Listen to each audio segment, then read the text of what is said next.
Marshall wanted to ask her how he was supposed to know there was no sugar in the lemonade yet, but he was enjoying the back and forth too much. Instead, he wiped his eyes with his shirt sleeve. He spotted a smudge of topsoil and wished he'd taken the time to go to the house to change his shirt before coming to the shop. He also wished he'd worn his better straw hat. This one had a bite out of it, thanks to his brother's pet goat. The woman hurried past him, putting the service counter between them before depositing the jar of sugar beside the pitcher. "I am sorry," she repeated. Then she giggled again. Marshall watched her. "I could see I'll have to be more careful about reading signs literally when I come in here." "Maybe you should." She smiled to herself as she added the sugar to the pitcher and stirred with a spoon. He couldn't take his eyes off her. He was sure they'd never met before because he would have remembered her, but there was something so familiar about her. It was like the taste of his favorite pie. All pies were different, but blueberry had its own special flavor. This girl wore the Amish clothing of every other local girl he knew, but there was something remarkably different, yet familiar, about her, as though he'd known her all his life. And suddenly he wanted to know her for the rest of his life. Just this morning, he and his grandmother, who lived with him and his little brother, were discussing his marriage prospects, or lack of, in her eyes. For months she'd been talking about how it was time for him to start thinking about settling down and having a family of his own. He wondered what she would think if he walked back into the house this afternoon and told her he might have found the girl for him. The woman regarded Marshall with shining almond-shaped eyes as green as spring grass. "What can I do for you?" She eyed the leather strap in his hand. "I'm Marshall Byler," he told her, deliberately stalling in explaining his reason for coming. "I live just down the road. The farm with the old pear trees by the mailbox?" She didn't respond. Marshall wasn't in the least bit discouraged. He liked a bit of chase with a girl. "And you must be a miller?" She shook her head and continued to stir. "Nay."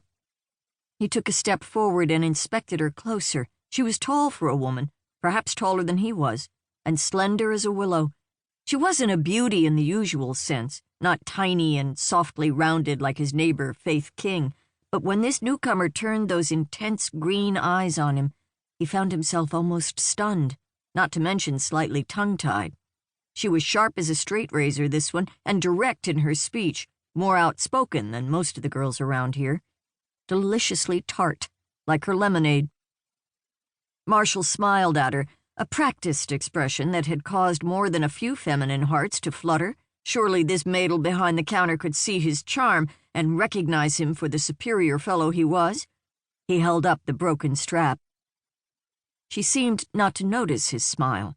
Instead, all business, she left the spoon in the pitcher of lemonade and put out her hand. "Let me see what we're dealing with." "You're not a miller?" he ventured, determined to have her name. She accepted the piece of leather from him and scrutinized it. "This damage looks fresh." "Yeah," he admitted. "My gelding's young, still green in the harness. He shied at a groundhog and caused a bit of a panic with his teammate." "Neither animal harmed, I hope?" she asked. Marshall warmed to the concern in her eyes and shook his head. "Nay, both fine." He hesitated. "You asked about the horses, but not the man?" She lifted her head and inspected him with a new interest, or so he hoped. "You look to be in one piece, Marshall Byler." Then she returned her attention to the harness. "This strap has given a lot of service, and the leather is near worn through here and here." She indicated 2 places on the leather. "It could be fixed, but you might be better off with a new one." "Let's see, if you aren't a miller, you must be one of Rosemary's daughters. I've met 2 of your sisters." He eyed her. "You don't favor any of them, which is why I didn't make the connection. Why haven't I seen you at any of the singings?" "Mended or made new?" she asked. "What will it be?"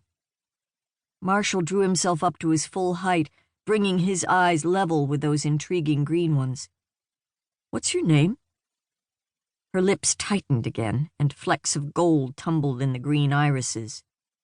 Lovey Stutzman." He rapped his knuckles on the counter. "Ah, I knew you were one of Rosemary's daughters. She was a Stutzman before she married Benjamin, right?"